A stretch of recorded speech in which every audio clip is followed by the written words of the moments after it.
ทุกหน่วยงานทุกวงการมีแต่คนโกงมีแต่คนทุจริตเนาะมีแต่คนจ้องที่สิหาผลประโยชน์ส่วนตัวบ่ว่าสิเรื่องใดก็ตามแต่คนจนคนทุกข์คนยากถือฟ้องร้องถือร้องเรียนหรือยังก็ตามถูกหน่วยงานถูกวงการของข้าราชการจ้องจับกินเฮาบ่แม่นซอยได้เฮาเด้ถ้าโลกมันเป็นจังซี่ล่ะจักเฮาสิไปเพิ่งไผเนาะนั่นแหละคำสอนพุทธเจ้าตนเป็นที่พึ่งของตนแม่นว่าล่ะบ่มีหยังแต่คนทุกข์คนยากคนบ่มีอยู่บ่มีกินคนบ่มียศถาบรรดาศักดิ์ตำแหน่งและอำนาจใดๆทั้งสิ้นชาวไร่ชาวนาชาวสวนชาวอ้อยชาวยางหาอยู่หากินรับจ้างไปวันๆว่าแต่มีคนไปฟ้องอันใดอันหนึ่งพวกข้าราชการตัวดีนี่เมื่อได้ก็ตามคือสิหาช่องว่างในการสิเอารัดเอาเปรียบเด้บ่แม่นสิซอยเด้เนาะลูกเขาอีหานั่นจังสันอีหลีเด้สันดานจังสันอีหลีเด้ข้าราชการเป็นตัวแทนพระเจ้าแผ่นดินเด้ข้าราชการเป็นหน่วยงานรับใช้ประชาชนเด้บำรุงสุขหรือบำบัดทุกข์ให้กับราษฎรคนยากจนเป็นผู้ที่เข้ามาสิมีหน้าที่ทำการประสานสมานมิตรเพื่อทำให้เกิดความเข้าใจกฎหมายก็เอาไว้ถ้าเป็นเรื่องประสานสมานมิตรเอาไว้ถ้าเหตุให้เกิดความสามัคคีปรองดองเป็นเครื่องกั้นอันหนึ่งเพื่อที่จะลดอารมณ์ลดโทษลดความรุนแรงนั่นบ่แต่ว่าเขาบ่เป็นจังซั่นเด้เขาสิหาวิธีเพราะอะไรจังว่าอันนี้เพราะกูได้ประโยชน์กูนี่กูหาวิธีซอกแซกเอาทันทีเด้เนาะเป็นจังซั่นดีเด้ลูกเขาอีแตกมาเนาะว่าแมงเบิดทุกคนเด้นั่นแหละแบบนั้นอีหลีตั้งแต่เฮาพบมานี่เดี๋ยวเฮาเป็นคนโชคร้ายพอตั้งแต่พวกจังซี่เนาะอีหลีได้ล่ะมันมีแต่แนวจังซี่เด้ซั่นอะไรแต่เฮาบ่ต่อสู้เฮาก็บ่รอดเฮาต้องสู้นะเพราะว่าทุกวงการทุกหน่วยงานทุกข้าราชการค่อยจ้องแต่สิเอาเปรียบโดยใส่คำว่าเป็นข้าราชการโดยใส่คำว่ากฎหมายเขามาหาวิธีเฮ็ดจังใดสิได้ผลประโยชน์ส่วนตัวในตัวเองเด้เนาะเป็นอีหลีนั่นแหละแล้วเขาก็เข้าใจว่าเขานี่เป็นเจ้านายเด้เนาะเขาบ่เข้าใจได้ว่าเขามาเป็นทำหน้าที่บำบัดทุกข์ต่างๆบำรุงสุขให้เกิดขึ้นหรือเป็นหน่วยงานที่ทำความเข้าใจซึ่งกันและกันในระหว่างประชาชนกับประชาชนเวลาทะเลาะกันหมายว่าล่ะในระหว่างเรื่องความบ่เข้าใจหลายๆอย่างเกี่ยวกับการที่ดินก็ตามการกฎหมายรถก็ตามการก่อสร้างนั่นนี่การบุกรุกที่ดินซึ่งกันและกันแบบนี้นะคือต้องมาเว้าอธิบายขยายความให้เกิดความเข้าใจเนี่ยให้ตกลงกันแล้วก็คลี่คลายไปแต่ว่าอันนี้บ่แม่นเด้คือสิเข้าข้างผู้ใดผู้หนึ่งแต่คิดว่าเขาจะเอาเงินจ้างเนาะเขาจะเอาเงินจ้างปั๊บเขาหาผู้นั้นเด้เอาแบบนี้เอาแบบนี้เอาแบบนี้เด้นี่มันเป็นจังซี่เด้ค่อยสอดส่องหาช่องว่างที่สิเอาเปรียบหรือหาผลประโยชน์ใส่ตัวนี่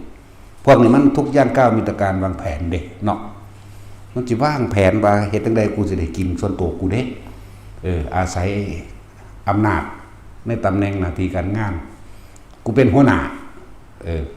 ส่วนลูกน้องก็สิพ่อเอาพ่อลูกน้องคือกันเด้เห็นบ่อันนี้ผู้อำนวยการผออันนี้รองอันนี้นี่แต่ละคนผู้อำนวยการกูก็สิจ้องเอาพ่อกู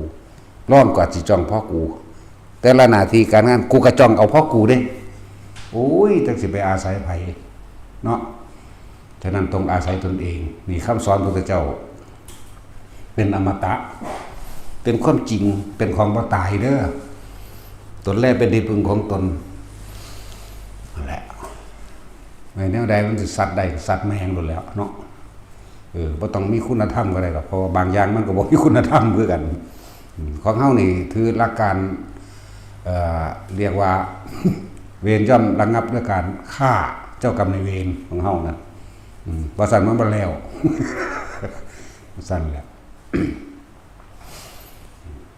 ของบางอย่างก็เป็นแบบนั้นแหละ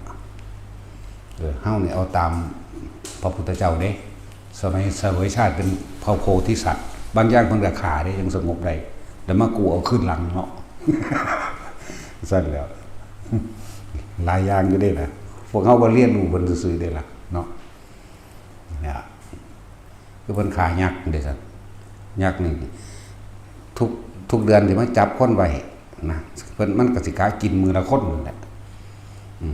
ก็ไปคุยแล้วว่าให้เลิกได้บ่ให้ถือศีล5ได้บ่แล้วก็บอกอานิสงส์ของการมีศีล5แบบนี้เจ้าสิไปดีแบบนี้อายุยืนแบบนี้แล้วก็บอกโทษของมันเจ้าสิอายุสั้นพันตายเจ้าสิตกนรกแบบนี้แต่ว่ามันบ่ฟังแม่เนื้อมันบ่ฟังก็ตีนถืบคอมันตัวเนาะตายเสร็จละงาน สั่นแล้วมันก็มีอยู่ได้ล่ะโอ้ยหังอ่านหังเอาเขาใส่จิตวิญญาณเฮานี่โอ้ยหังลึกซึ้งแยบคายคือหยังนี่เพียงแต่พวกเฮาบ่ได้ศึกษาซื่อๆโดยบ่มีวิธีการแก้ไขปัญหาในเหตุการณ์จิตที่ควรข่มก็ข่มเด้ข่มเจ้าของก็ควรข่มผู้อื่นก็ข่มคือกันนี่จักว่าล่ะเหมือนว่าบุคคลที่ควรยกย่องก็ควรยกย่องบุคคลที่ควรปลอบก็ควรปลอบบุคคลที่ควรขับก็ควรขับด้วยล่ะเนาะนั่นแหละแต่เฮาที่ถืออยู่อย่างนึงคือเอาทำเป็นไงอันใดที่บ่ถูกต้องโดยทำเฮาบ่ฟังเฮาก็จะต่อสู้โดยวิธีเฮาคือกันกฎหมายกับศีลธรรมมันไกลกันหลายอยู่เด้เนาะกฎหมายว่าตั้งโรงฆ่าสัตว์นี่งัวควายเนาะไก่เป็ดถูกกฎหมายหากันค้าเหล้าถูกกฎหมายค้าอาวุธถูกกฎหมายค้ายาพิษถูกกฎหมายนั่นบ่ซั่นกินหัวคิ้วติดต่อแรงงานถูกกฎหมายแต่เรื่องของธรรมบ่ถูกจักอย่างเห็นบ่นี่นั่นแหละกฎหมายใดก็สร้างที่บ่มีคุณธรรมก็เป็นอันว่าเสื่อมนะเสื่อมแน่นอน คือเวลาเขาว่าผิดกฎหมายที่สร้างอีหยังขึ้นผิดกฎหมายโลดเอากฎหมายนี่มันก็ต้องมีคนผู้ใดผู้หนึ่งที่เสียชีวิตและทรัพย์สินเด้มันจังสิเอิ้นว่าผิดกฎหมายมันต้องมีผู้เดือดร้อนเด้เห็นบ่อยู่ซื่อๆก็เพราะว่ามันผิดนั่นผิดนี่ผิดแม่มึงบ่ อย่างซั่นแล้วหาแต่เรื่องนะแทนที่สิอธิบายนั่นนี่นะเฮาก็เลยบางอย่างเฮาแต่เว้ากันบ่ฟังดอกที่ใส่แต่อำนาจหน้าที่แล้วก็ตำแหน่งเขามาหาผลประโยชน์ส่วนตัวแทรกซ้อนมาในการหาผลประโยชน์สำนักงานใดก็สร้างแมงเด้คือกันเบิดนั่นแหละตำรวจเห็นบ่น่ะก็ซัดกันเพราะตำรวจอยู่แท้ที่จริงก็คือผลประโยชน์บ่ลงตัวซื่อๆเด้เนาะเอาแม่ถ้ามันบ่แม่นให้กูตายเบิ่งดูเนาะถ้ามันแม่นให้สู้ตายมันจะบ่ได้ตายเบิดบ่ สั่นแหละผลประโยชน์บ่ลงตัวมีหยังแต่บางเรื่องหมู่พระสงฆ์องค์เจ้าทั้งหลายสร้างวัดสร้างว่านี่ผิดปึ๊ดจักแม่นหยังเนาะหาแต่คำว่ากฎหมายแล้วมาผิดบัดนักการเมืองโกงกินกันคือว่าจับกันบุเนาะทำท่าอื้ออ้าไปแล้วก็ฮอดในวันเกิดก็ไป Happy Birthday to you อยู่คือเก่าอยู่หามึงแม่เนาะ เอาของขวัญอันนั้นอันนี้ไปกันอยู่ก็เล่นเกมคืออย่างนี้ธรรมดาบ่พวกบ่จักหยังกันศูนย์ไปนำเขาได้บัดนี้เวลาเห็นเขาผิดเถียงกันอยู่ในโรงละครเนาะโรงสภาก็โรงละครโรงแสดงนั่นไปวางทั้งนี้ก็ศูนย์นำเขาเฮ็ดคนกับคนเคลียร์ไฟมันตีกันฆ่ากันตายก็มีเด่นโอ้ยสั่งบ่จักมันพอบ่มีสมองบ่มีสมองอีหลีเด้บ่เบิ่งบ่ยังเขามีวันเกิดวันนั้นวันนี้ลูก สายลูกชายลูกสาวเขาแต่งงานเขาไปอวยพรกันซื้อของขวัญให้กันเนาะวันเกิดเขาเองหรือวันเกิดเมียเขาหรือวันเกิดลูกเขาหรืออีหยังก็แล้วแต่ที่เขาฉลองไปเขาก็ไปน้ำกันนี่ล่ะนั่นแหละเล่กลเกมยังต่างๆเนี่ยท่านเขาแน่จะเป็นบ้าของเขาหลายไปฝากชีวิตยังไว้กับผู้อื่นเนาะเถียงกันคักๆแล้วไปดำหน้าเอาเองอยู่ผู้ไปตัดอ้อยก็ตัดอ้อยเอาเองกูมั่นเอาเองกรีดยางเอาเองผู้รับจ้างขับรถก็รับจ้างขับรถคือเขาผู้ขายอันกับเขากับน้ำก็ขายไปคือเขานั่นแหละเนาะนั่นแหละน้ำมันกับแพงคือเขาค่าแรงก็ถือคือเขาอานาจึงเป็นแมงแบบนั่นแหละให้มองเห็นภัยในวัฏฏะสงสารนี่ให้มองเห็นสารพัดภัยในการเกิดเขาก็บ่อาจสามารถไปจัดการจัดแจงอีหยังใดดอกเนาะแต่สิ่งที่เขาจัดการใดก็คือตัวเขาเองควบคุมตัวเองได้อยู่แต่ควบคุมผู้อื่นไม่ได้หรอกมองเห็นโทษเห็นภัยต่างๆแล้วกันมุ่งหน้าฝึกหัดปฏิบัติธรรมนั่นแหละ หลายอย่างเลยดอกในที่เฮาหมู่สงสึกเหยียบย่ำทำลายมันเรื่อยๆระเบียบการของการสร้างวัดหรือสถานธรรมเด้อตามความเป็นจริงมันแล้วเวลาเข้าไปขอการสร้างวัดโดยระเบียบให้สำนักพุทธเป็นผู้นำมันบ่ล่ะเวลาเข้าไปยืนขอปุ๊บเขาก็สิถามเฮาศาลามีไปศาลามันสร้างศาลาหรือยังมีห้องน้ำกี่ห้องมีกุฏิกี่หลังมีพระกี่รูปแล้วถ่ายรูปมาเด้อเห็นบ่ถ่ายรูปไปที่นี่ก็เตรียมเอกสารเกี่ยวกับที่ดินนั้นๆนี่ไปที่หลังเด็ดเขาบอกให้เฮาเฮ็ดก่อนเห็นบ่ล่ะเขาบอกให้เฮาเฮ็ดซะก่อนหมายถึงสร้างขึ้นมาเลยซะก่อนบ่มีผู้ใดอนุญาตโดยที่ดินว่างเปล่าที่ดินรกร้างหรือที่ดินเสื่อมโทรมโดยเป่าๆนี่บ่มีนี่คือความจริงมันเป็นแบบนี้แต่ทางด้านกฎหมายผู้สิเอาผิดบุกรุกแม่นบ่บุกรุกโลด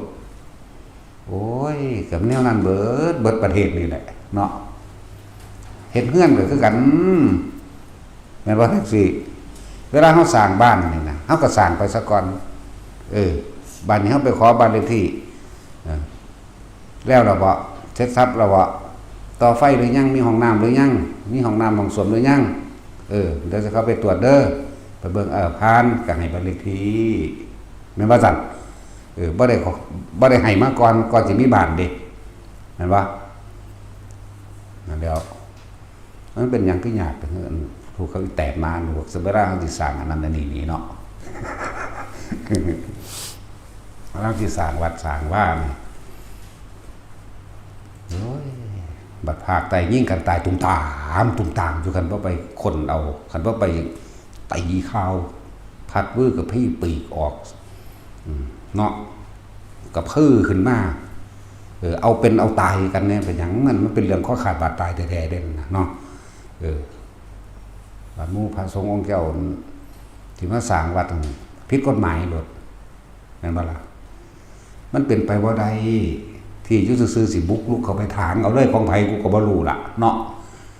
มันเป็นไปบ่ได้บ่ว่าป่าสังวนบ่ว่าสปกบ่ว่าที่ดินคนอื่นหรือมีโฉนดก็ตามมันเป็นไปบ่ได้เหมือนกับซั่นมันก็บุกสร้างเอาบางหันบางนี้ซั่นตัวเนาะมันก็ต้องมีการตกลงซื้อขายแลกเปลี่ยนกันเป็นธรรมดา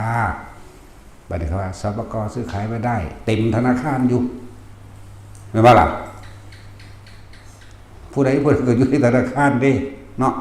แต่ซื้อขายบ่ได้มันคือเข้าธนาคารเด้ก็นั่นล่ะซื้อขายก็เลยดีบ่ดีรับซื้อคืนไร่ละ 50,000ปิดไว้เนาะว้ายแฉมันนั่นล่ะเว้ยอันความจริงนี่แหมความจริงเป็นสิ่งบ่ตายตัวเนาะนั่นแล้วบัดนี้พระเมาเหล้าแน่ไม่แต่สิจับสึกบัดคนเมาเหล้าคันบ่จับ โอ้มันแปลกเวลาแล้วเรื่องเขาก็กินยาดองด้วยน้ำมูดเน่า แต่ว่ามันกินหลายโพดมันเลยเซ่เนาะแต่สิน เดี๋ยวก็กินพญานาคมันสู่ว่าได้พญานาคมันเจ็ดหัวจับซึกเราได้คนจักแม่นอีหยังมันก็เป็นเรื่องของสงฆ์เกี่ยวกับพระวินัยละเอียดนะวินัยของพระของสงฆ์นี่ละเอียดละออยิ่งกว่ากฎหมายโลกก็แล้วกันนะนั้นไปฆ่าคนตายสักวันนึงเป็นอย่างหนึ่งเนาะบางคนไปฆ่าคนตายก็ยังบ่คันบุ้ยสิว่าสิไปจับเนาะเห็นปะผู้พิทักษ์สันติราษฎร์นี่เอาอีหลีเด้เขาตีกันตุ่มต่ำอยู่นี่เขายิงกันทวนๆนี่สู้จะพึ่งไปจะพึ่งไปแล้วสักคนแล้วจนเขามาอีหลีเด้บัดนี้เนาะคือกันแหละกับในหนังโอ้ตำรวจมาแล้วตบมือบัดนี้เรื่องมันแล้วคนตายถึงดึงแล้วทั้งที่เห็นต่อหน้าต่อตาเขาก็บ่เข้าเด้เห็นบ่สันอีหลีนั่นแหละแต่มันเป็นอย่างจริงเป็นสั่นดอกเอาความจริงมาว่าทุกคนฟังแล้วก็หาวิธีป้องกันตัวเขาเองแหละว่าเขาบ่อาจสามารถสิไปอาศัยหน่วยงานใดก็ตามสิ่งความยุติธรรมกับเขาบ่มีเด้อนอกจากตัวเขาเองสร้างเองใจบ่ล่ะแต่ว่าในการสร้างของเขาต้องเอาความจริงเป็นใหญ่เด้ความจริงบ่เบียดเบียนความจริงบ่ทำลายเจตนาของเขาคือไม่ทำร้ายเบียดเบียนให้ผู้ใดผู้หนึ่งเสียชีวิตและทรัพย์สินบ่ล่ะนี่คือความจริงที่พวกเขาต่อสู้แต่ว่าเขาบ่ได้เอาเพื่อชนะเด้เอาแค่ว่าทำความเข้าใจกันแล้วให้เกิดความสงบสันติลงแล้วก็เลิกกันไปเห็นบ่ล่ะบ่ได้คือทางโลกเลยทางโลกมันจะเอาเป็นเอาตายคือเขาคือหมู่อันพระสงฆ์เจ้าไปสร้างวัดสร้างว่าสร้างสถานธรรมในหันในนี่ล่ะโอ้เขานี่เอาเป็นเอาตายคือหยังนี่เด้เนาะบัดภาคใต้ยิ่งกันตูมอยู่ทั้งขาพระยิ่งพระทั้งจับศึกทั้งหาเรื่องศึกเรื่องบ่มีก็หาใส่ให้มันได้เนาะคันบ่พากันไปพัดวื้อกับพื้อปีกว่าไปเสนอข่าวตีข่าวคนจอเอาคือเจ้าของสิข้อขาดนี่แมั้ยเนาะเวลามาเฮ็ดกับอันพระสงฆ์องค์แก้วกันจอเอาคือสิข้อขาดนี่เด้จังมันเป็นหยังเป็นจังซั่นนั่นแหละต้องนักพุทธก็บ่ได้ซอยพระเด้ถ้าว่าแต่มีคนไปฟ้องอะไร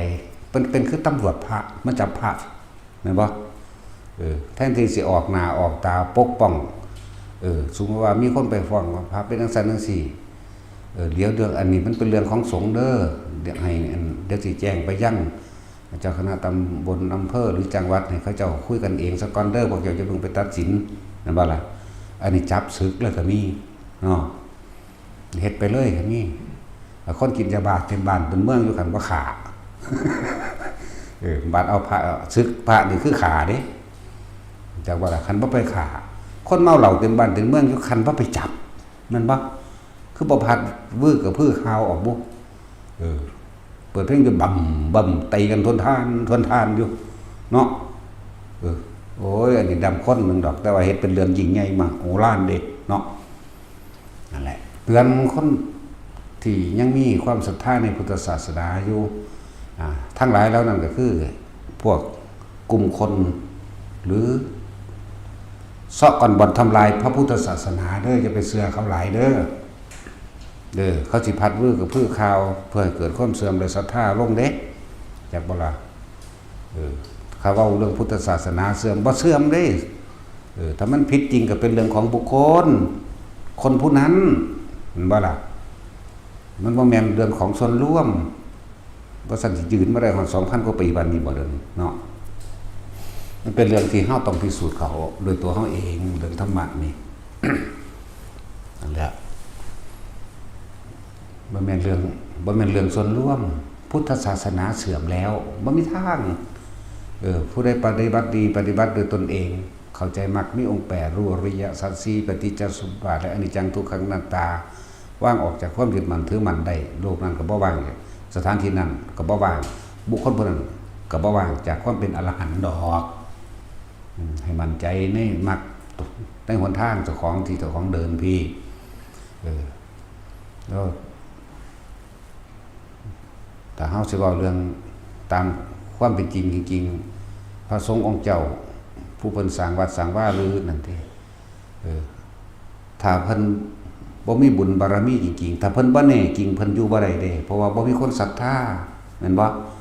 ถ้าบ่มีคนศรัทธาแล้วก็บ่มีผู้ใดเข้าวัดถ้าบ่มีผู้ใดเข้าวัดแล้วก็บ่มีแนวกินก็อยู่บ่ได้แม่นบ่ลองบ่ต้องไปมีกฎหมายหยังมาควบคุมเพิ่นดอกนอกจากเพิ่นทำผิดกฎหมายโลกก็จับไปโลดอันตัวนั้นที่มันเกินไปแล้วแม่นบ่ล่ะรักปล้นจี้นี่จับไปเลยแม่นบ่ซั่นลักปล้นจี้ฆ่าคนมื้อนี้จับไปเลยอันนั้นคือมันเลยวินัยแล้วปาริคิกซีนึงคือเลยวินัยไปแล้วให้จับไปเลยสึกไปเลยก็จะว่าล่ะนี่มันเลยไปวินัยอันอื่นที่นอกเหนือโดยเจตนาอยู่แล้วนะเพิ่นไปอยู่ตะเพิ่นไปสร้างตะเพิ่นถ้าคนบ่ศรัทธาเพิ่นก็อยู่บ่ได้แต่นี่แสดงว่าเพิ่นก็ต้องมีจิตใจเพิ่นสิทรงธรรมอยู่แม่นบ่ล่ะเพิ่นจังไปได้เด้นี่คือความจริงอันนึงบัดนี้นั่นแหละลองปล่อยเขาจะเบิ่งดูแล้วที่เขาเจ้าสร้างก็บ่ได้เอาเงินทางหน่วยงานราชการทั้งใดมาสร้างเลยแม่นบ่ล่ะบ่ได้เอาเงินทางหน่วยงานราชการเลยบ่มีกระทรวงทบวงใดมาสนับสนุนแม้แต่สลึงหนึ่งแม่นบ่ล่ะเงินจากสำนักพุทธนี่ก็บ่เห็นมี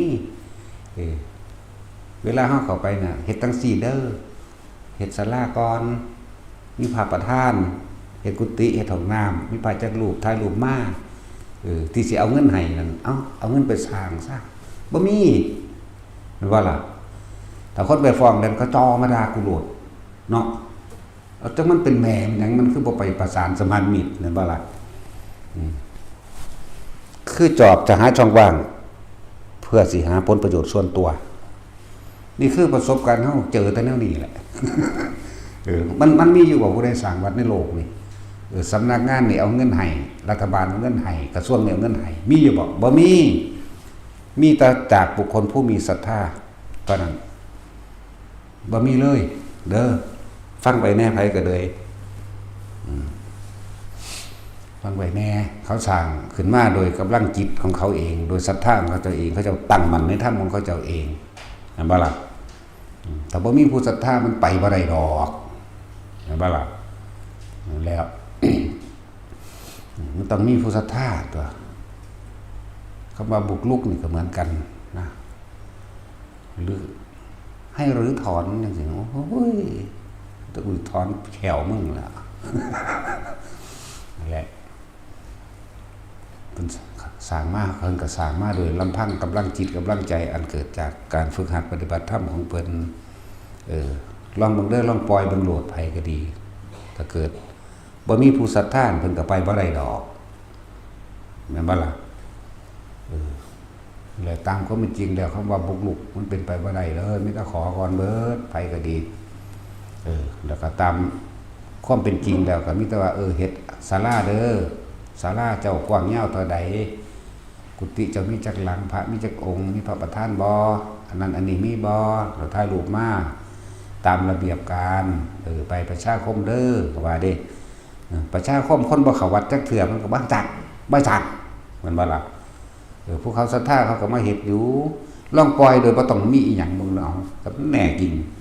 นั่นที่ดินเขาเจ้าเองถ้าบ่มีคนศรัทธานะมันก็ไปบ่ได้เด้แม่นเป็นโฉนดของเขาเจ้าเลยเนาะเขาเจ้าสร้างก็เขาเจ้าเองแต่บ่มีคนศรัทธาก็ไปบ่ได้นี่ต่างหากบ่ต้องไปหาเรื่องก็ได้เนาะต้องไปหาเรื่องไล่ดอกอะไรเท่ามาใครควรละพิจารณาบ้างแล้วทุกหน่วยงานราชการทุกตำแหน่งหน้าที่การงานจ้องแต่สิหาต่างๆผลประโยชน์ใส่ตัวเอง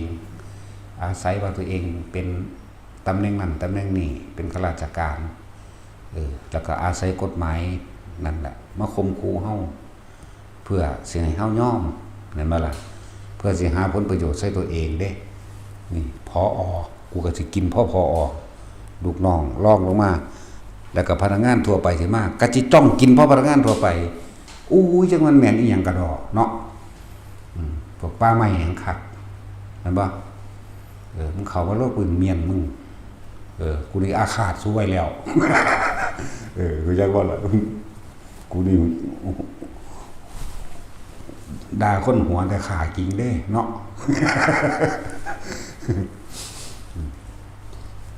บัดเนี้ยมัน เขาเอารถซุ่งใส่เป็นเท่าไหร่100ซุ่งพันซุ่งนี่คือประจับถูกกฎหมายตินั่นบ่ล่ะซั่นแล้วพุ่นเขาไปขุดเอาแหล่ทองคำอยู่จังหวัดเลยไปแม่ไปผัดมือกับพืชเขาตีขึ้นมารุนแรงเฮ็ดคือสิอุ้ยเสียหายแม่นบ่ประโยชน์ของชาติสมบัติของชาติคือบ่ผัดมือกับพืชเขาขึ้นมาแน่เนาะเห็นว่าแท็กซี่ผมว่ามันแม่นไผสั่นไปขุดคือเป็นแค่ได้แต่ประชาชนฟ้องขึ้นมาซื่อๆเขาทักท้วงขึ้นมาก็หลุมใส่ตัวนักข่าวมันน่ะเนาะ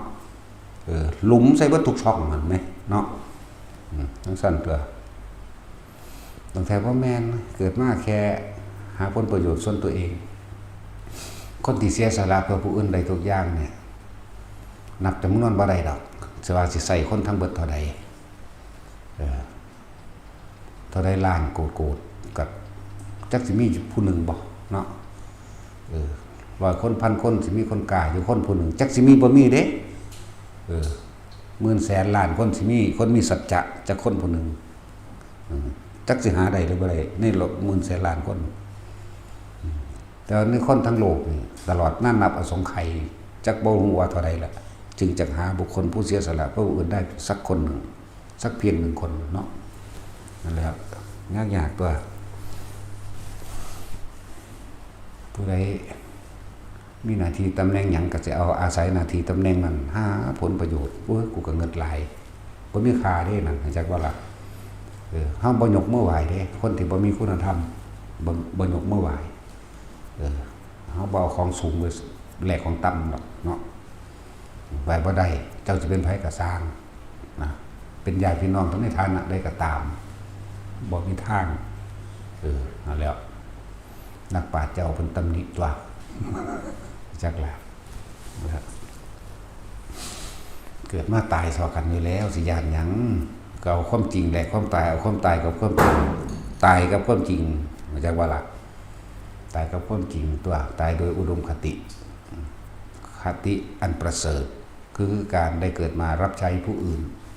โดยความจริงใจโดยไม่หวังสิ่งใดตอบแทนโดยพร้อมจากว่ามีว่าแบบนี้บ่มี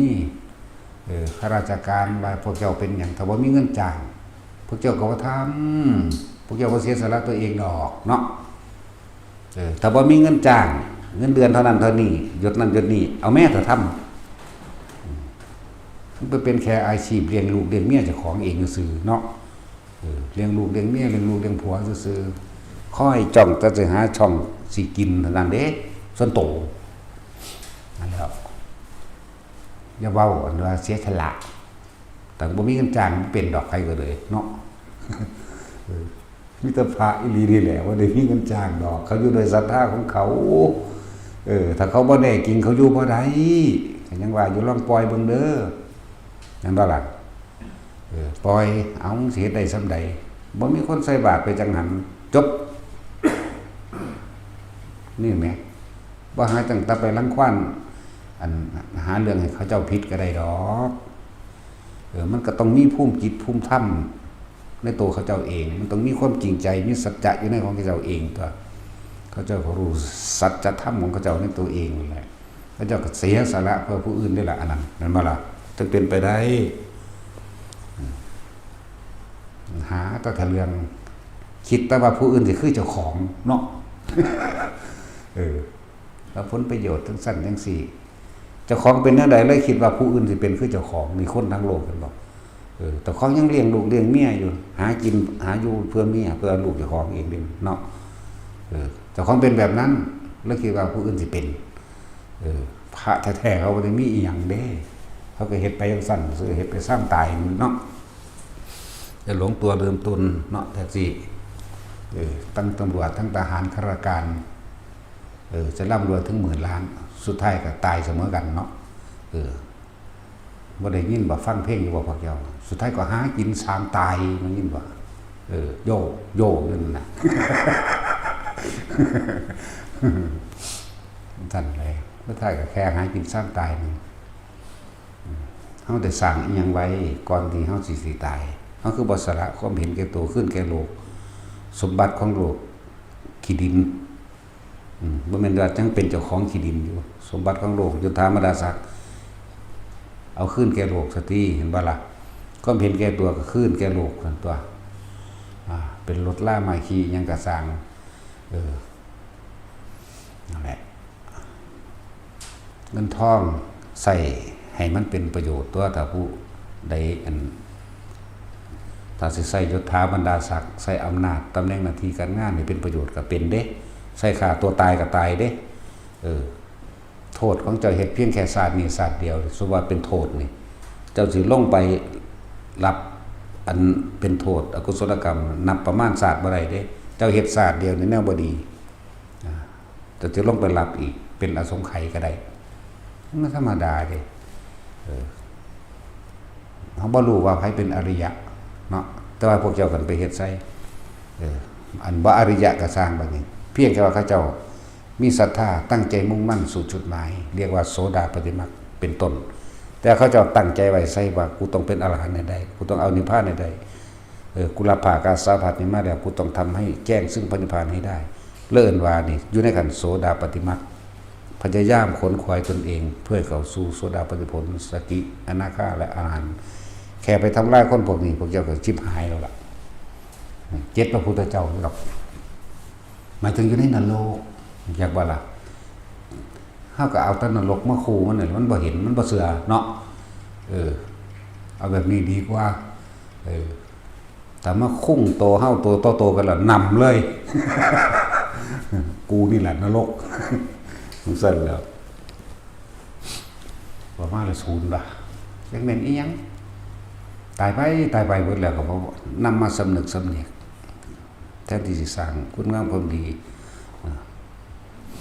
แทนที่สิอาศัยพึ่งพาซึ่งกันและกันทุกคนที่เกิดมานี่ลืมปณิธานตนเองเบิด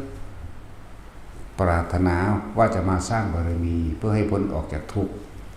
ทุกคนเกิดมาด้วยความปรารถนาความสุขซึ่งอันเป็นสุขที่แท้จริงก็คือนิพพานังปรมังสุขขังแต่ว่าเกิดมาแล้วก็ลืมปณิธานในตนนั่นบ่ล่ะมียศถาบรรดาศักดิ์มีอำนาจแต่เลยกลับกลายเป็นว่าไปทำลายเจ้าของนั่นแหละทำลายผู้อื่นก็ทำลายเจ้าของนั่นแหละนั่นแหละปรารถนาสุขผู้ใดก็รักสุขเกลียดทุกข์ด้วยกันทั้งนั้นแต่ว่าคนเรานั้นแต่ผมมีธรรมะบ่สนใจเนาะคือกูต้องเอาเกิดมาชาติเดียวตายแล้วก็แล้วเด้มันคิดเป็นซั่นเด้แม่นบ่ล่ะลักษณะนั้นอีหลีเด้คนส่วนมาก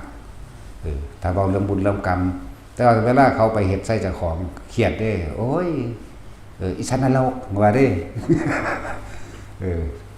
แต่ว่านั่นแน่โอ้ยนรกกินหัวมึงว่าเด้ตั้งแต่ความเห็นแก่ตัวด้วยตัวเองบักหลายเด้บ่ได้จริงดอกมันสู่เขาว่าได้มันแพ้เขาเนาะของบางอย่างหลายอย่างเขาว่าแพ้โดยมานะทิฏฐิได้บ่แม่นเรื่องธรรมธรรมนาเขาเว้าเรื่องคือธรรมะเด้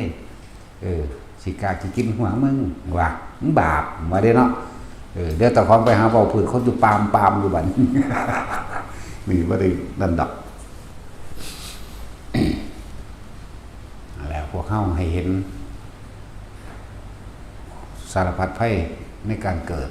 สารพัดภัยในขณะนี้แหละแต่เฮายังเกิดต่อไปเฮาก็จะไปพบพอแนวนี้แหละเด้อแต่มันศาสตร์นี้ให้มันหวังเป็นสุดท้ายทุกข์ให้มันทุกข์ที่สุดในศาสตร์สุดท้ายนี่เอาก็เอามันเต็มที่โอ้ยมันเป็นวิธีปฏิบัติยากกับปานนั้นดอกเฮาบ่ได้จำกัดทาเฮาก็บ่ได้จำกัดเวลาพร้อมเฮาก็บ่ได้ตั้งสัจจะหยังเฮาตั้งแต่สติกำหนดหยังกำหนดสติเห็นบ่ล่ะยืนก็มีสติรู้สึกตัวอยู่ในตนเองเดินก็มีสติรู้สึกตัวในตนเองยืนเดินนั่งนอนตลอดทำการทำงานในทุกท่วงท่าแค่ระลึกรู้อยู่ในลมหายใจมั่งรู้สึกตัวในยิ้มนอนกลางหัวกลางหน้าผากหน้าอกมั่งหรือทำการใดรู้อยู่เฉพาะตรงหน้านี่นึงความคิดนี่บ่ไปหาอดีตอนาคตก็เกิดบ่ได้ทำงานก็ทำงานในปัจจุบันนี่ขุดดินก็อยู่กับดินนี่อยู่ตึกอยู่นี่สะเทือนในร่างกายนี่ขุดดินทวนความคิดไปบุญไปสร้างบ้านสร้างเรือนอยู่บุญว่าแม่นแบบนั้น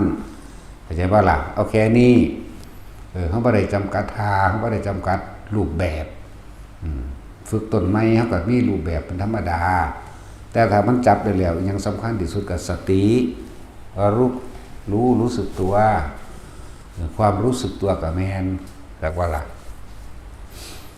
บอกว่าสติก็คือรู้สึกตัวนะนึกถึงกายเวทนาจิตเวทนากายของตัวเองบาลักกับตัวนี้ที่แรกฝึกก็เป็นธรรมดาก็ต้องมีการฝึกหัดเดินจงกรมซะก่อนเดินเพื่ออย่างเดินเพื่อให้สติมั่นคงตั้งอยู่ในฐานที่ตั้งแห่งจิตคือกายเวทนาจิตเวทนากายร่วมกันแล้วเป็นหนึ่งเรียกว่าจิตหนึ่งทำความรู้สึกตัวเนี่ยเขาจะเอาความรู้สึกว่าเอาไว้ณจุดใดจุดหนึ่งในกายเริ่มต้นของเขาก็คือเอาไว้กลางคิ้วกลางหน้าผากต่อมามันเลื่อนขึ้นบนหัวก็เลื่อนไปเข้าใจว่าล่ะมันเลื่อนขึ้นก็รู้กับมันทำมาอยู่ในท่ามกลางอกหมายถึงความรู้สึกตัวระหว่างท่ามกลางอกกับรู้สึกตัวกับมันความคิดทั้งบ่ออกได้มันจึงรู้สึกตัวใดบาลัดความคิดทั้งบ่ออกไปหาบุคคลที่รักบุคคลที่เกลียดบุคคลที่หวังผลประโยชน์และบุคคลที่ไม่หวังผลประโยชน์สัตว์สิ่งของต่างๆความคิดทั้งบ่ออกไปหาเข้ามาอยู่เฉพาะบางคนก็อยู่กับลมหายใจก็ออกบางคนก็อยู่หน้าลมบางคนอยู่หัวบางคนก็อยู่ตรงกลางอกจังซี่นี่แค่นี้ครับผลดอกละผลมันสิเป็นเองดอกเมื่อมันมีกำลังเต็มที่ของมันแล้วกำลังเต็มที่นี่แปลว่าตั้งมั่นคือไม่หวั่นไหวคำว่าไม่หวั่นไหวก็คือสิ่งที่เข้ามากระทบกระทั่งกระแทกเมื่อมันมีกำลังมันแล้วมันจะเป็นคนบ่จุจี้จุกจิกดอกเรื่องเล็กๆน้อยๆทิมก็เริ่มทิมจากเรื่องเล็กๆน้อยๆนั่นแหละจังคอยเป็นเรื่องแง่เข้าเย่เขาจนถึงสุดท้ายว่าจังได้กระสร้างสุดท้ายทิมกายนี่ทิมความเห็นแก่ตัวนี่ทิมมณทิฏฐินี่เห็นบ่ล่ะสุดท้ายแล้วมันก็ต้องตายแน่คู่คนสุดท้ายแล้วว่ามีผู้ใดเอาหยังไปใดสักอย่างไหมแล้วจะมายึดมาถือหยังนี่เวลามันจิตมีกำลังแล้วแต่ก็เริ่มฝึกนิดหน่อยทิมตั้งนิดหน่อยหลังจากบัดนี้เริ่มจะจับลมหายใจกับอุณหภูมิเกิดขึ้นได้นี่นะเนี่ยอยู่ห่างเทียนกับวักแวกดึงกลับมานั่นเอิ้นว่าทิมดึงกลับมานี่แหละเข้าไปภาวนานะจุดใดจุดหนึ่งเสียงก็แก๊กมันสิสงสัยหยังวะหันปั๊บอุ้ยบ่ได้ตัวนี้กลับมาลมปั๊บตัวนี่แล้วเริ่มทิมไปตั้งแบบนี้เด้อเริ่มทิมทิ้งความสงสัยนะแล้วก็มันก็คอยตั้งมันเขาควักคากก็บ่สนใจนั่นละทิมบ่นำก็มาคิดว่าคือหยังมันเป็นหยังมันคือหยังนะแล้วก็คอยใหญ่ไปเรื่อยก็ตามกำลังจิตที่มันตั้งมันตั้งอยู่ไสตั้งอยู่ในกายตั้งอยู่ในความรู้สึกแห่งกายบ่มีอีหยังยากดอกขอให้เป็นคนระลึกถึงความรู้สึกในกายก็พอโดยลมมั่งโดยอุณหภูมิมั่งโดยดิ่มเนืองบนหัวมั่งโดยหน้าอกมั่งหรือทุกอย่างก้าวที่เกิดความสะเทือนในร่างกายเริ่มว่าสติปัฏฐาน4กายเวทนาจิตธรรมธรรมก็คือสิ่งที่เข้ามากระทบทั้งหมดนั่นแหละกระทบนอกส่วนกระทบในก็คือพอใจหรือบ่พอใจถ้าบ่คิดพอใจหรือไม่พอใจเกิดขึ้นไม่ได้แต่ว่าก็ต้องอาศัยการฝึกหัดไปทีละหน่อยสักก่อนจะว่าเอาแต่ผลหลายทิ้งเลยจิตบริสุทธิ์อยู่แล้วบ่แม่นบ่มีทางกับบริสุทธิ์อยู่แล้วบ่เกิดดอกนั่นบ่ล่ะบ่แม่นต่อบริสุทธิ์มันคือเอาหยังมาเกิดก็ยังว่าเฮามาเกิดเพราะว่าอวิชชาดำมืดนั่นบ่ล่ะมืดตึ๊บมันสิบริสุทธิ์จังไดสับสำเนียงว่าหารจิตนั้นพระพัฒสอนมันพระพัฒสอนเราเสริญมาทางใดตรงนี้ดำมาตะนรกมากพุ่นเนาะก็ยังว่าอวิชชาเป็นปัจจัยบังเกิดสังขารเป็นปัจจัยบังเกิดวิญญาณนั่นว่าล่ะความบ่รู้ของเฮาเองได้เฮาจังคิดนึกไปในทางดีแน่เลวแน่เนื่องจากวิสังขารแปลว่าความเข้าใจผิดคิดว่าได้นั่นน่ะเฮาแปลให้อีกนัยยะนึงคิดว่าคิดแบบนี้แล้วถูกแล้วคิดว่าคิดแบบนี้แล้วผิดจังซี่ตราบใดที่เฮาบ่ละความคิดมันก็มีผิดมีถูกมันก็เวียนว่ายตายเกิดอย่าบ่ละนั่นแหละแต่ว่าก็ต้องฝึกไปเลยจนว่าจับความคิดได้หมดละแล้วก็เห็นมันคิดไปแต่เฮารู้สึกตัวใดก็ได้คิดไปโลดมึงมีหน้าที่คิดแต่กูบ่ไปนำมึงอารมณ์ก็เกิดบ่ได้ความรู้สึกในกายก็บ่หายหมายว่า พบกันรับทันตัวเฮ็ดไปเรื่อยๆว่าแม่นมันสิได้มือเดียวดอกไผก็ดีนะเฮาคือเป็นวิปติจันยูหรืออุกติตันยูหรือเนยยะสำหรับพวกเฮายังพอคุยกันได้อยู่เอิ้นว่าให้ความเห็นมากๆหรือเอิ้นว่าเนยยะหรือให้ข้อคิดมากๆจังซั่นเอิ้นว่าเนยยะพวกปะทะปรมะจะไปสนเด้เห็นบ่ล่ะแม้นสิศึกษาพระไตรปิฎกมามากก็สร้างแต่ว่าบ่เคยศึกษาเข้ามาหาใจตัวเองปะทะปรมะเบิดเด้นั่นหนักเก่าๆได้ซ่อนกันเข้าไปเลยเด้ทิฏฐิมานำมากมายเข้าใจว่าตัวเองรู้เว้าอีหยังมากูรู้เบิดโลดทางบ่รู้สึกโตเนาะพวกนั้นปะทะปรมะเรียกว่ายกกำลังสองพวก x สแปร์รูท mc ยกกำลังสอง max เนาะแท็กซี่มึงเข้าใจบ่เดี๋ยวนี้มึงเข้าใจว่าพวกยกกำลังสองพวกหลงเจ้าของว่าเจ้าของลูกโอ้ยตราบใดที่ยังมีลูกมีเมียย้อนนำลูกนำเมียมึงสิเอาหยังมาลูกเด้อบักใดอีใดก็ได้แม่นบ่ซั่นอันนี้ว่าเรื่องคนนั่นแล้วอธิบายเรื่องนั้นอธิบายเรื่องนี้เขาเดี๋ยวก็ไปเชิญกับผัวซะอีห่างกันเลยหามึงนี่เนาะเท่าเทพอยู่กันเลยเขาก็บ่ป่าไปเชิญบ่ไม่อยู่นี่ซั่นแล้วทั้งผู้ชายทั้งผู้หญิงหลายคนอยู่ดอกติบ่เฮ้ยออกมาแสดงบักเบียร์มันยังไข่เด้มันบ่มีเมียแหมเนาะมันยังอ่านเป็นตาเสือก็คนที่มีลูกมีผัวอยู่เด้มีเมียอยู่เด้เนาะพวกมีอยู่นั่นโอ้ยกูจะเอาหยังมาเสือมึงถ้ามึงปล่อยว่างได้จริงๆมึงสิไปหากินหาแม่มึงบ่เนาะมึงก็ให้ผู้อื่นหาให้กินตัวเห็นบ่ล่ะแม่นบ่แท็กซี่มึงว่าเอากูนี่ผู้อื่นหาให้กินเด้กูบ่ได้หากินดอกเด้เอาบอกตัวเองออกแรกสิเอาไผ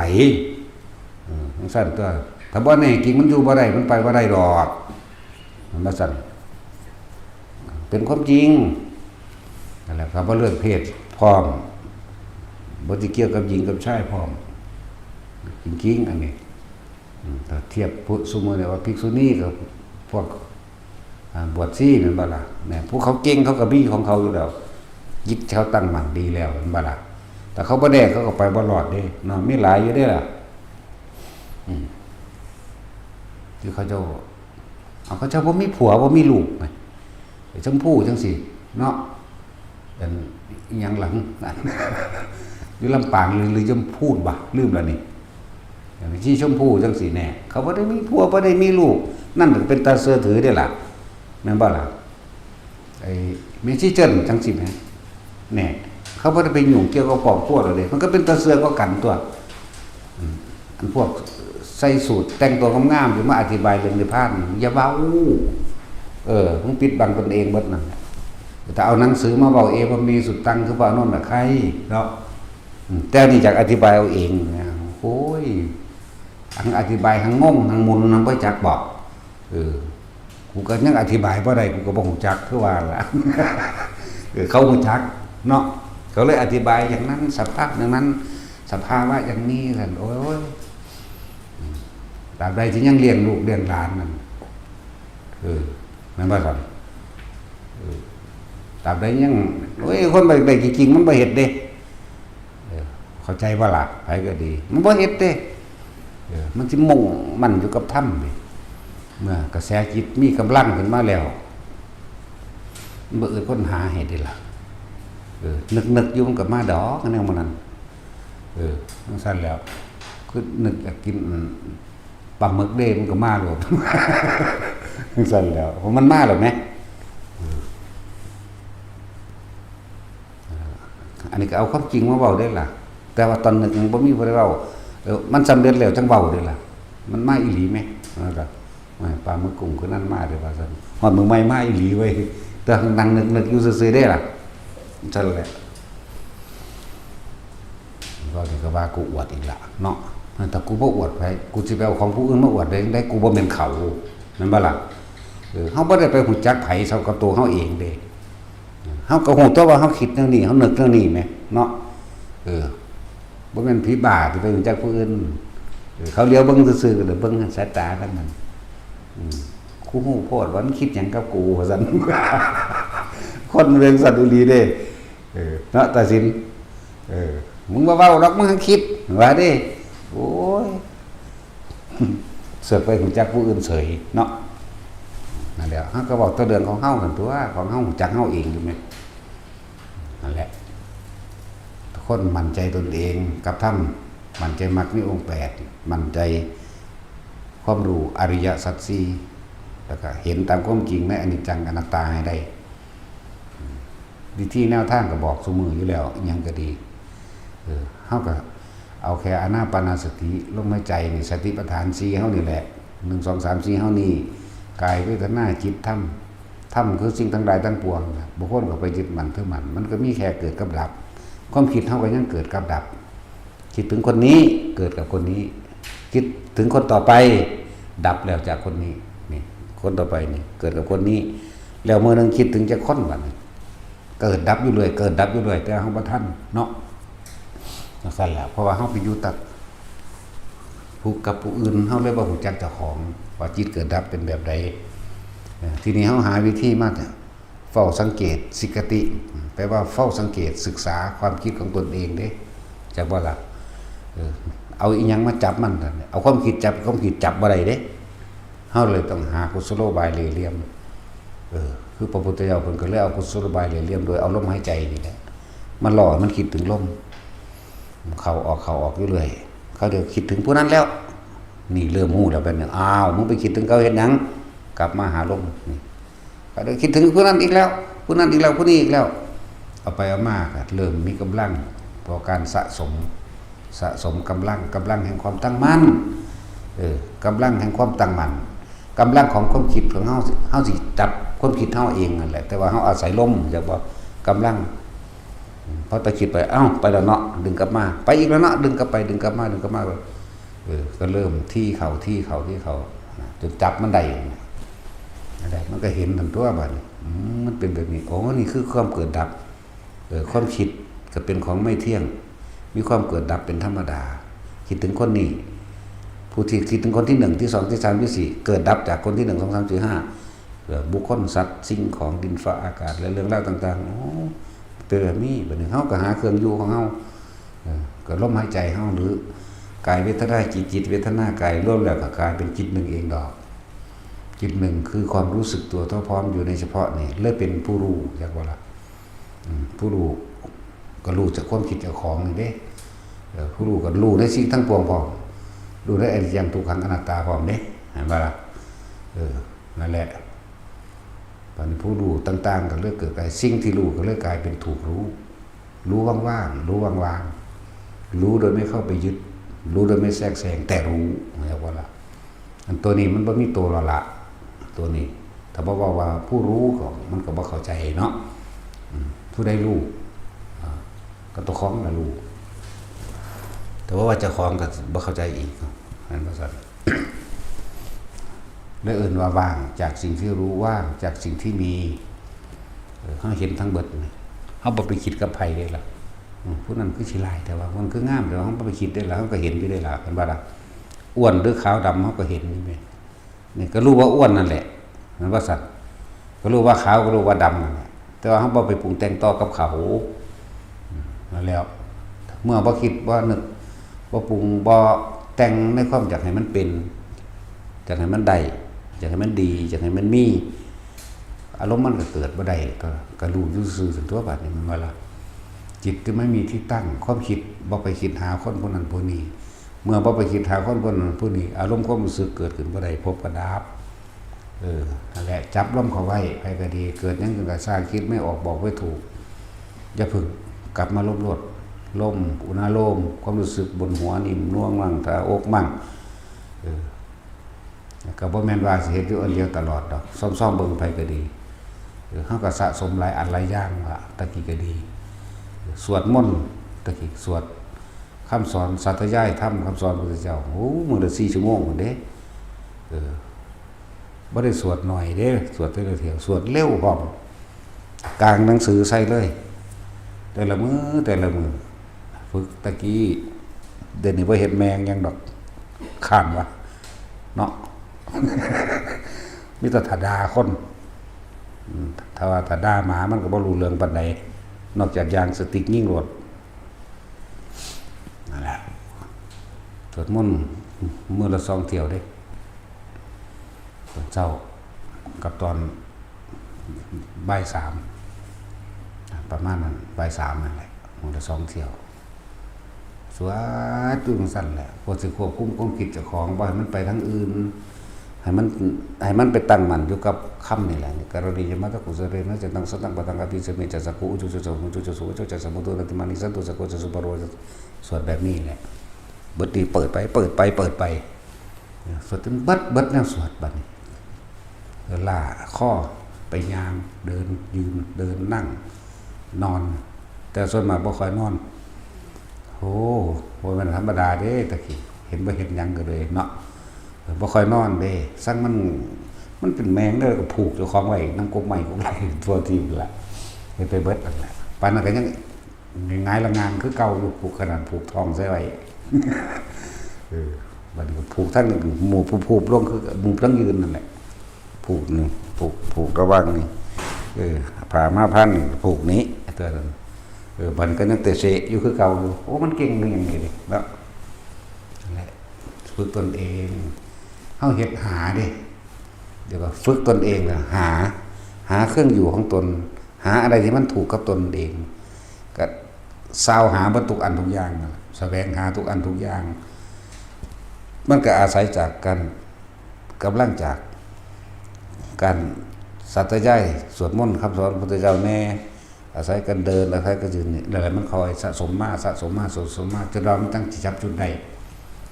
เมื่อมาจับจุดใดแล้วยังเป็นอีกแบบหนึ่งส่วนมากอยากไปหารู้เห็นสวรรค์นรกไปคนเด้นั่นแหละจ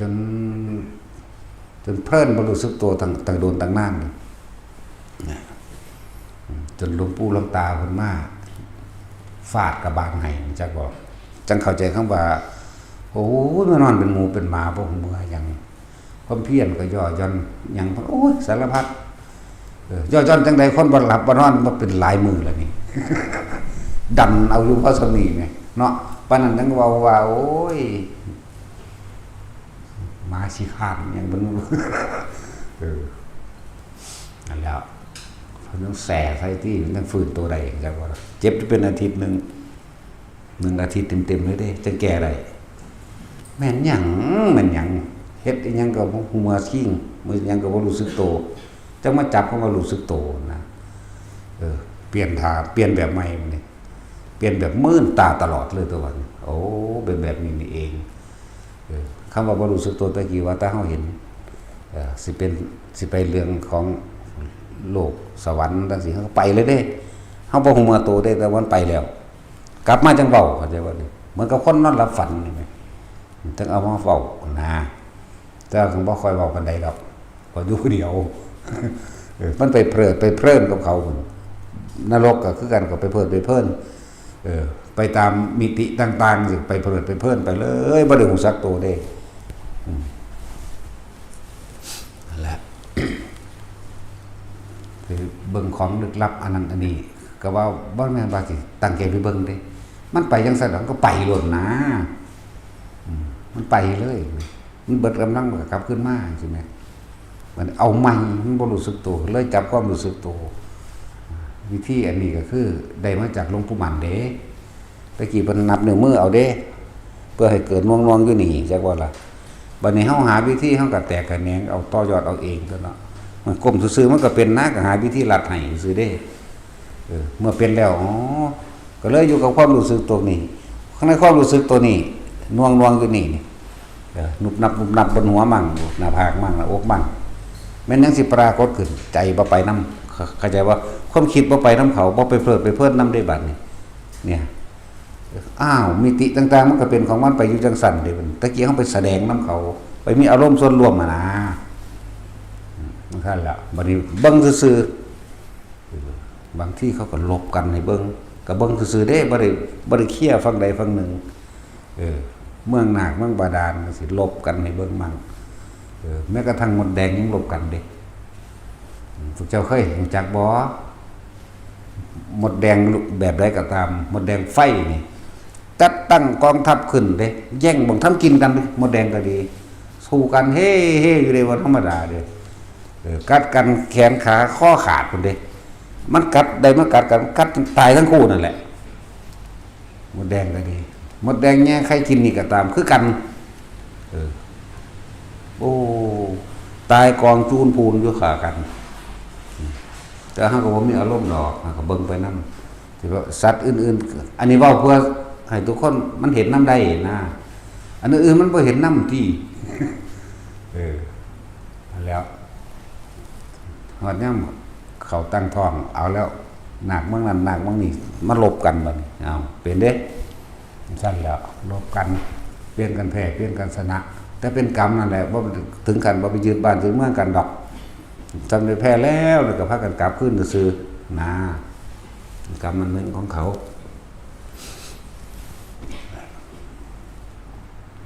สวรรค์วิมานมันก็มันปรากฏขึ้นมาเดี๋ยวนี้ก็คือแค่รู้สึกโตอยู่ซื่อๆบ่ไปนำเด้บัดนี้ก็เลยเอิ้นว่าว่างจากสิ่งที่มีเพราะว่าเขาบ่คิดนึกปรุงแต่งว่าคือหยังเป็นหยังเขานี่บุญหลายหรือหยังก็บ่มีนะเขาก็เป็นธรรมดาของเขาก็เลยเห็นเป็นธรรมดาเหมือนกันโอ้ยหลายกว่านั้นทั้งว่านี่พูดถึงว่าพวกเฮานั่นฝึกตนเองบ่ได้อย่างหนึ่งมันก็ได้อย่างหนึ่งน่ะในเรียกบารมีแปลว่ากำลังเด้แปลว่ากำลังถ้าเว้ารวมเลยว่ากำลังจิตกำลังใจทำให้ใจจิตนี่มีกำลังตั้งมั่นอย่างว่าบารมีภายนอกก็คือทั้งเกี่ยวกับทางของกายนี่คืออาหารยาสลบที่อยู่อาศัยตลอดทั้งคืนเมื่อความสุขต่างๆแต่เฮาได้อีหยังมากก็สร้างเฮาสิให้ทานคือให้ไปไปเลยนั่นแหละบัดนี้บารมีทางวาจาอันใดเฮาเฮ็ดบ่ได้เฮาสิบ่เว้าเห็นบ่ล่ะบารมีทางวาจามันเลยเกิดกายว่าเฮาเว้าแต่คำจริงเว้าอันใดก็เลยเป็นแต่ความจริงเห็นบ่ล่ะบัดนี้ก็ไหลร่วมมากายวาจาแล้วก็ร่วมใจจิตเลยตั้งมั่นว่าล่ะบัดนี้ทางกายเป็นแนวใดเวลาเฮามาฝึกหัดนั่งอยู่นี่จะสิสงบบ่สงบก็สร้างเจ้าได้ความอดทนในหั่นแหละเห็นบ่ล่ะเจ้าก็ได้ความเพียรความพยายามของเจ้าเองในกายเจ้าเองนั่นแหละจังว่าบารมีทางกายบ่แม่นว่ามันบ่ได้ประโยชน์หยังใดนั่งอดเอานิดหน่อยมันเที่ยวไปเที่ยวมามันก็อดพอแห้งละนั่งหรือแม้นขนาดนั่งว่านั่งปวดขานี่จะว่าล่ะจะเข้าใจว่าเจ้าของบ่สงบหรือนั่งปวดขาสงบปราศจากความคิดถึงบุคคลผู้อื่นก็จะว่านี่ปวดขาโอ้ยยังไปสิเศร้าหรอกถ้ามันบ่คิดถึงตนเองมันไปแล้วมันก็บ่คงจะว่าปวดขาเนาะนั่นแล้วหังอยู่นี่ละก็เลยได้ขันติบารมีได้วิริยะมีความเพียรพยายามเอาสร้างแม่งกูนั่งอยู่นี่แหละถึงสิจมไปนำก็สร้างว่ายังได้สิเศร้ามันก็ได้ไปที่โตมื้อนี้จม20ค่ำมื้ออื่นจม15เนี่ยมันน้อยลงบ่ซั่นมื้อต่อมาจม10จมน้อยลงก็เลยจมมื้อละเทื่อ2เทื่อนะมันก็ได้เอาไว้มันบ่จมตัวนั่นแหละมันว่างมันคลายออกคือมันบ่นำมาคิดมันบ่นำเข้ามาคิดความนั้นความนี้อยากได้ดังใจนั่นบ่ล่ะมันก็เลยคลายออกแหละหลายคนที่เข้าใจว่าตัวเองบ่สงบแล้วสงบปราศจากความคิดนึกถึงบุคคลสัตว์สิ่งของสงบจากความปรุงแต่งต่างๆในความอยากได้อะไรอยากเป็นอยากได้แบบนี้อยากเป็นแบบนี้หาแล้วแต่พอสงบมันบ่รู้สึกตัวได้ว่าเจ็บขาแล้วก็คอยสะสมไปจังซี่ล่ะเนาะบ่แม่นว่าสิได้ทีเดียวเด้บัดนี้ว่าเวลาเฮาอยู่ผู้เดียวสิบางทีมันเมื่อยล้าในการเดินการนั่งอ่านหนังสืออ่านธรรมะเนี่ยก็สั่งสมอารมณ์มันเป็นกุศลตัวบัดนี้เห็นบ่ล่ะจะปล่อยความคิดมันไปหาอกุศลให้มันอยู่ให้มันทรงไว้ให้มันรักษาไว้รักษาไว้อ่านจอในหนังสือดิฟัง อ่านเดินตรงกรมแน่นั่งแน่นอนแน่ตัวเฮ็ดไปสุดทางนั่นแหละบ่ได้จำกัดทาเดี๋ยวก็เข้าใจดอกคำว่าสติคือหยังเดี๋ยวก็เข้าใจเองเมื่อตัวเองเป็นเองถึงเองแล้วเขาสิเข้าใจดอกคำว่าสติคือหยังปัจจุบันคือหยังว่างจากสิ่งที่มีคือหยังนั่นแหละเฮ็ดไปเลยจะไปถามอัตผลมันหลายผู้ใดก็อยากได้ผลเบิดนั่นแหละแต่ว่าอยากได้แล้วมันบ่ได้แต่เฮาบ่เฮ็ดเอามันบ่ล่ะมันบ่ได้เกิดกลายเป็นความคิดฟุ้งซ่านรำคาญไปตัวเองที่เป็นแหละเอาไปมาเลยว่ากูบ่มีวาสนาบ้าเด้บ่ต้องอีหยังมากละนิวรณ์หาตัวเดียวนั่นเอาตัวรอดหน้าไปก็ดีเข้าใจบ่นี่กามฉันทะทินิมิทาอุทธัจจะกุจาวิจิกิจฉาและปฏิฆะอยู่กับลมหายใจกับอุณาโลมใดเอาตัวเองรอดซ้ำนี่เอาตัวเองรอดแล้วเฮาบ่ได้ไปกังวลในความยินดีพอใจในรูปรสกลิ่นเสียงเฮาบ่ได้ไปสงสัยหยังแล้วความคิดมันบ่ออกแหมเข้าใจบ่ล่ะความคิดมันบ่ออกจากลมหายใจครับความรู้สึกในกายอุณาโลมนี่หรือปิตินี่เข้าใจบ่ล่ะแค่นี้ก็เอาตัวเองรอดแล้วนะเท่านี้นึงได้มันบ่ได้ยากเลยขั้น2ขั้น3 4มันก็เป็นของมันเอาเองดอกนั่นแล้วนิวรณ์ไปว่ากังวลในมรรคในผลก็แม่นอย่าว่าล่ะกังวลว่าผิดว่าถูกก็แม่นแล้วก็เกิดความน้อยใจก็แม่นเกิดความง่วงเหงาหานอนท้อถอยแต่คำว่าทีนมิทธานี่บ่แม่นแปลแต่ว่าง่วงเหงาหานอนเด้ทำกำลังใจให้ตนถดถอยท้อถอยมันแปลว่าจังซี่นำเด้อท้อถอยเบิดกำลังใจกูบ่มีวาสนาบ่เด้เลื่อนเสื่องซึมเขาเจ้าแปลตัวนั้นบ่ล่ะไปให้แม่งบ่สุอันซุแนวมันเป็นจังได๋เดี๋ยวนี้นั่นล่ะนั่นก็คิดไปคิดมาแล้วกูสิมาเฮ็ดหยังอยู่นี้ว่าเด้เลยคิดได้เด้ออันนั้นกูบ่ทันมีทันใดเลยคิดจะออกไปซ้ำเนาะนั่นแหละนิวรณ์แต่ว่ากังวลในเรื่องของกามฉันทานิวรณ์นี่มันว่ากามนิวรณ์เนาะบางทีก็พอใจในรูปในรสในกลิ่นในเสียงในสัมผัสอารมณ์ความรู้สึกมันมีความพอใจสมมติว่าพอใจในภาพพระจังซี่กูก็จักได้แต่ภาพพระนี้บัดมันบ่ได้จักเทื่อมันสูญตัวมันบ่ล่ะสั่นก็มี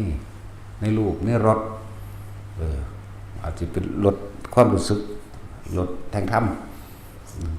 มันเป็นจังไดกูคือบ่อิ่มคือเพิ่นนั่นบ่ล่ะกลิ่นเวลาสงบหรือว่าบ่สงบก็ผู้นั้นผู้นี้คือเว้าว่าได้กลิ่นหอมดอกไม้ดอกจินตปาตีดอกโกมุตหรือดอกหยังก็ว่าไปเนาะดอกบัวนั่นแหละก็มุตก็ดีเงินมันหรือว่าสวรรค์ซั่นแหละกูคือบ่เคยคือเขาเด้นี่ทั้งสงสัยไปนำทั้งท้อถอยไปนำมันถ้ามีแนววอนตัวหนึ่งกังวลตัวหนึ่งรวบกันเบิดเลยจักว่านี่หมุนใส่กันทั้งม้วนใส่กันเบิดเลยก็เลยว่าถ้าเพียงแค่ว่าเฮาอยู่กับลมหายใจได้กับปิติในความรู้สึกของในกายของเฮาเองแท้นี้ก็เอาตัวรอดแล้วเฮ็ดไปเฮ็ดมามันจับท่านได้ดอกนาเพียงแค่ปฐมฌานก็สามารถบรรลุธรรมได้เด้วิตกคราวนี้คำว่าวิตกเฮาสิวิตกหรือคิดพิจารณานั่นแหละจักว่าคิดถึงเรื่องใดเรื่องหนึ่งเฮาสิพิจารณาเรื่องของอสุภะร่างกายของกระตามหรืออาการ32เกษาผมลงมาคนละขาลึกต้นตาปันตะโจนังมังสังนะหารุอาทิอดุกติจังอยู่ในกระดูกพระข้างมากจังหัวใจ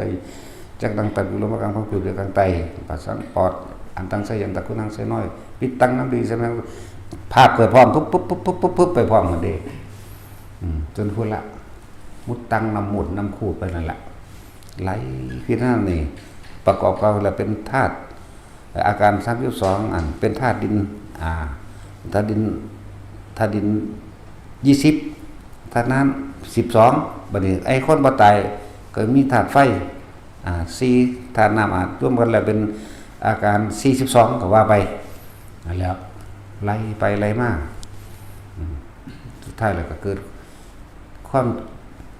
บ่อาจสามารถที่ดำรงคงอยู่ได้ร่างกายนี่ก็อาศัยกุมภะ อาศัยอาหารยาและน้ำเนี่ยก็ไล่ไปคือนี่คือวิธีไขข้นของเฮาเองดอกอันคือเลยบ่แม่นแค่นี้เด้หลายกว่านี้เด้บ่แม่นแค่ไล่มือเดียวเด้แต่ว่าการไขข้นพิจารณาเฮาบ่แม่นมือเดียวเทเดียวเด้มือนึงอย่างหลายอย่างคือหาวิธีให้มันอยู่อย่างว่ามันไปคิดถึงไหมนั่นแหละแยกเป็นธาตุนั่นธาตุนี่ก็โตขึ้นทำลายลงก็โตขึ้นแล้วทำลายลงนั่นแหละก็โตขึ้นไปแล้วก็คิดเอาซะก่อนจากบ่จินตนาการนึกคิดเกษาผมโลมาขนหน้าขาเล็บทันตาฟันตะโจหนังนี่มันคิดเห็นผมพร้อมเกษาผมโลมาขนหน้าขาเล็บทันตาโจหนังมังสังเนื้อหารุอธิมันจังยื่นในกระดูกปฏิมันคิดจิตจินตนาการเอาก่อนกระดูกท่อนนั้นท่อนไล่ไปแล้วมากกระดูก300ก็ว่าไปเอ็นใหญ่900เอ็นใหญ่900เอ็นน้อย 9,000 กระดูก300ท่อนแยกเป็นกระดูกมือกระดูกนังนี่ตะกี้เดี๋ยวนี้ก็ว่าอะไรอยู่ดอกมันก็ไล่เป็นท่อนกระดูกหูกระดูกจมูกก็ว่าไปใส่จินตนาการไปจินตนาการมามันก็คอยหูของมันเองนั่นแหละเฮ็ดไปเบิดเพื่อให้มันจิตมีกำลังแต่ว่าวันนี้มาได้เคล็ดลับว่าห่วยอยู่แค่นี้มันก็ได้แล้วนะหมายถึงว่าความคิดทั้งบ่ออกไปหาบุคคลสัตว์สิ่งของบ่นึกบ่ปรุงบ่แต่งในความอยากได้อะไรอยากเป็นอย่างมันจบแล้วได้บัดเนี่ยแหละแต่ก็อาศัยเรานั่นเด้เป็นเครื่องพานมาเป็นบันไดอาศัยมันนั่นแหละพระท่านเพิ่นสิเขียนไว้ในวิสุทธิมรรคบอกกรรมฐาน40กว่า40ทัศมีหยังแน่หั่นบ่ล่ะกสิน10เฮ็ดได้เบิดอสุภะ10ก็เฮ็ดได้เบิดรูปฌาน10รูปฌาน10อาหารปฏิกุลสัญญาบ่นี่ตอนนี้อยู่แค่ว่าเมตตากรุณามุทิตาอุเบกขาสมพรวิหารซื่อๆตอนนี้อยู่ซ้ำนี่บ่เฮ็ดหยังอยากว่าล่ะได้หยังมากก็มีแต่แบ่งไปปันเท่านั้นสารานิยธรรมบ่ขาดผู้ปกป้องอย่างจะอย่างให้ผู้อื่นก่อนแต่ยังมากก็สร้างให้ผู้อื่นก่อนเบิดสังเกตเบิ่งเด้อถ้าไปบิณฑบาตเอาให้เด็กน้อยละคนหมู่เอาให้เด็กน้อยให้ผู้เฒ่ามันก็ให้มันมาทั้ง4กันให้บักน้อยๆนี่ก่อนเด็กน้อยตัวบักนี้เลยเนาะนั่นแหละบ่ได้ว่าแต่เด็กน้อยที่กันนั้นนี่ก็แตกไปซะก่อนก็ได้ตัวมันบ่อื่นดอกนะท่านขนาดขี้แขวยังเป็นท่านใดจากวันนี้ว่าคนบ่คือคิดพอในเรื่องสิเนาะนั่นแหละแล้วเฮาก็แคกๆกับทมออกท่านใดต้องการอาหารให้ได้อาหารท่านใดต้องการน้ำให้ได้น้ำขอท่านทั้งหลายจะได้อาหารนี่จริงโดยความมีความสุขเถิดแค่นี้นึงได้ล่ะบัดนี้เป็นท่านใดได้เอาขี้เขียวหมดนั่นน่ะโอ้ยมันอิ่มมันครอบครัวมันบ่จักบ่สิ้นค่าแขวตอนไงตัวมาตัดสินถอนออกเบิดแล้วมันมีแนวค่าอยู่พระเจ้าก็เลยแจ๊กก็เป็นนั่งใส่หม่องใดมันมีหมดเด้ก็ไปปรูดออกใส่หม่องหันเด้นั่นแล้วให้ท่านจักว่าล่ะมันบ่จักดอกพวกนี้เฮาเก็บเล็กเก็บน้อยเบิดนั่นแหละนั่นเอาไปบิณฑบาตมันบ่บินกระซังเฮาก็มีอย่างอื่นให้ผู้อื่นอยู่เนี่ยเฮาก็ย่างไปเรื่อยๆของเฮาเองอยู่แล้วนั่นแล้วหรือว่าสารานิธรรมได้สิ่งใดมาไม่ใช้เองก่อนให้ผู้อื่นก่อนแบ่งปันออกไปเบิดนั่นแล้วทั้ง4มันก็มีของมันอยู่แหละก็เฮ็ดอยู่แค่นี้แหละเดินว่าอยู่ด้วยความเมตตาถ้ารักตัวเองจริงแล้วเราจะไม่ทำร้ายใครเลยการช่วยเหลือผู้อื่นก็คือการช่วยเหลือตนเองจังว่าล่ะกรุณามุทิตาเฮาบ่เคยอิจฉาริษยาไผทั้งสิ้นแต่มีสิ่งหนึ่งที่รองรับมันแล้วคืออุเบกขาบ่ว่าสิ่งใดสิ่งหนึ่งสิเกิดขึ้นอันนี้ควรอันนี้ไม่ควรมันก็เบิ่งไปอุเบกขานี่เป็นปัญญาเด้อมันธรรมดาเด้อุปติสิ่งทั้งหลายทั้งปวงเกิดขึ้นหมายถึงสังขารมาจากอุปติสังขาระมาบวกกันแล้วเป็นอุเบกขาหมายจากว่าสิ่งที่อุบัติขึ้นมาแล้วควรหรือบ่ควรเราเฮาสิจัดการกับมันแบบใดบ่แม่นปล่อยปละละเลยเด้อะไรว่าล่ะคำว่าปล่อยว่างคนละอย่างกันเด้ก็ปล่อยปละละเลยอันคนว่าอุเบกขาเงียบกูบ่เฮ็ดหยังมันบ่แบบคนนอนหลับโหคนละโลกกันแล้วเด้อ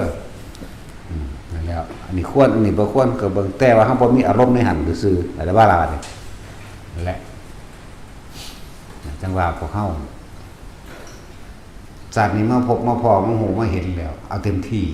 เรียกว่าเฮ็ดเต็มที่สตินี่แหละบ่มันเดินอยู่บนมือบนเว้นก็ได้หรอกมันก็มียืนเดินนอนนั่งแน่กินข้าวกินน้ำแน่เนาะแหละตนแรกเป็นที่บุญของตนในโลกนี้บ่มีผู้ใดเห็นเฮาพ้นจากทุกข์ได้นอกจากตัวเฮาเองเฮาเกิดเฮามาเกิดเองเด้อความรู้สึกต่างๆที่เกิดจากตัวเฮาบ่มีผู้ใดรับให้เฮาได้เวลาเฮาไข้ให้ป่วยมาบ่มีผู้ใดรับความรู้สึกนี่เฮาได้เนาะนั่นแหละสุขทุกข์เอาให้กันบ่ได้ตัวเองเฮ็ดเองล้วนๆเมื่อมาเกิดเองแล้วก็ต้องไม่เกิดเองเมื่อมีความเกิดก็ต้องมีความไม่เกิดวิธีไม่เกิดเพิ่นก็บอกไว้แล้วเอาอานาปานสตินั่นแหละมันจะง่ายเป็นของที่หูดังไผหูดังมันก็มีอยู่แล้วแต่ไปฝึกอย่างอื่นมันก็ไปปรุงแต่งเครื่องกสิณบ่แห้งเนาะกสิณดินก็ไปหาดินสีนั่นแหละสีล้านสีอรุณนั่นแหละปั้นรูปคืบนึงเนี่ยนี่คืบนึงสักก้อนนี่คืบนี่แล้วก็นับสีขอมือแต่ของใส่ตุลูดแม่ก็ไปนั่งอยู่ป่าผู้เดียวอีกต้องอาศัยความเงียบสงบอีกสินนั่งก็ใส่บาตรโลดเพียงปากก็ดียังมีฝุ่นสินล่มก็เบิ่งไปใหม่มันไหวมันเป็นดอกของเฮาบ่ได้ยากเลยล่ะเป็นตะเด็กน้อยพุ่นเนาะนอนเมบอยู่ซ่าน้ำซื่อๆน้องไฟวัดมันนึงเป็นลึดๆไปโลดข้างในก็ม่วนเขามันกลายเป็นทรงกลมระยิบระยับ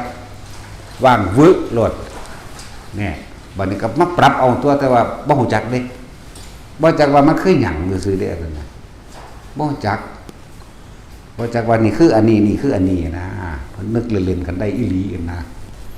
นั่นแหละแต่ว่าใช้เวลาเนาะแต่กูอยากได้เท่านั้นจังซี่ เนาะจังซี่กูบ่ได้อยากได้แต่กูหังได้แต่ว่ากูก็ถิ่มเบิดเอาเด้กูบ่เอาใช้เวลาอยู่กับลมดีกว่าดีที่สุดทรัพย์สมบัติใดๆแม่นพวกเฮาสิมีมากหรือบ่มีมากสุดท้ายทุกคนต้องตายจากมันเด้อทุกคนต้องตายจากบุคคลอันเป็นที่รักแม้จะรักมากและห่วงใยมากเพียงใดก็ช่างสุดท้ายบ่มีผู้ใดเอาภัยไปนำใด